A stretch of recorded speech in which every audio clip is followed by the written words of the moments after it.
ରାନୁ ସହରର ବିଶିଷ୍ଟ ଶିଳ୍ପପତି ସୁରେନ୍ଦ୍ର ରାୟଙ୍କ ଏକମାତ୍ର କନ୍ୟା। ଆଗକୁ ତା'ର ଜନ୍ମଦିନ। ଏକ ବଡ଼ ଶିଳ୍ପପତିଙ୍କ କନ୍ୟାର ଜନ୍ମଦିନ। ତେଣୁ ବିଦେଶରୁ ପୋଷାକ ମଗାଯାଇଛି, କେକ୍ କଟାଯିବ, ସବୁ ମୂଲ୍ୟବାନ କେକ୍ ଅଣାହେଇଛି। ଘରଟିକୁ 1 ମାସ ପୂର୍ବରୁ ସାଜସଜ୍ଜାରେ ଲାଗିଯାଇଛନ୍ତି ଚାକର ବାକର। ସାଙ୍ଗସାଥି ସମ୍ପର୍କୀୟମାନଙ୍କୁ ନିମନ୍ତ୍ରଣ କରାଗଲା ପ୍ରତିବର୍ଷ ପରି। ଆହୁରି 2 ଦିନ ଅଛି ରାନୁର ଜନ୍ମଦିନ। ମା' ରାନୁକୁ ଡାକି ପୋଷାକ ଦେଖାଇଲେ। ପୋଷାକଟି ଦେଖି ରାନୁ ଫୋପାଡ଼ି ଦେଲା ଦୂରକୁ। ମା' ଅତି ବ୍ୟସ୍ତ ହୋଇ ପଚାରିଲେ, କ'ଣ ହେଲା? କମ୍ ଦାମର ନୁହେଁ, ଆହୁରି ଅଧିକ ଦାମର ପୋଷାକ ଦରକାର ହେଲେ କିଣାଯିବ। କିନ୍ତୁ ରାନୁର ପୋଷାକଟି ପସନ୍ଦ ହେଲା ନାହିଁ।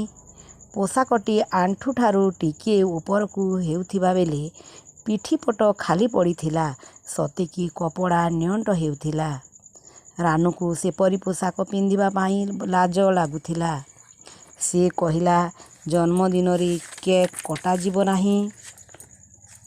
ସକାଳୁ ଉଠି ମନ୍ଦିର ଯିବ, ଭିକାରୀମାନଙ୍କୁ ଲୁଗା ଦେବ, ଖାଇବାକୁ ଦେବ।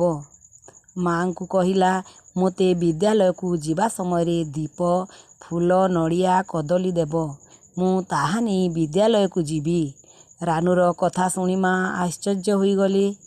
ମା' କହିଲେ, କେକ୍ କାହିଁକି କଟାଯିବ ନାହିଁ? ସାଙ୍ଗସାଥି, ବନ୍ଧୁବାନ୍ଧବ ସମସ୍ତେ ଆସିବେ, ଉପହାର ସବୁ ଆଣିବେ, ସୁନ୍ଦର ସୁନ୍ଦର ଦାମିକିଆ ଉପହାର। ରାନୁ ସବୁ ମନା କରିଦେଲା। ସେ ଏହି ବିଦେଶୀ ଢାଞ୍ଚାରେ ଜନ୍ମଦିନ ପାଳନ କରିବ ନାହିଁ। ବିଦ୍ୟାଳୟରୁ ଫେରି ସାଙ୍ଗସାଥୀଙ୍କୁ ଡାକିବ, କିନ୍ତୁ ବିନା ଉପହାରରେ। ତାଙ୍କୁ ଉପହାର ଦରକାର ନାହିଁ, ତାକୁ ଆଶୀର୍ବାଦ ଦରକାର। ସେହି ଆଶୀର୍ବାଦ ପାଇ ସେ ଦିନେ ବଡ଼ ମଣିଷ ହେବ, ଦେଶର ସେବା କରିବ। ରାନୁର ଏ କଥା ଶୁଣି ମା'ଙ୍କର ଆଖି ଖୋଲିଗଲା।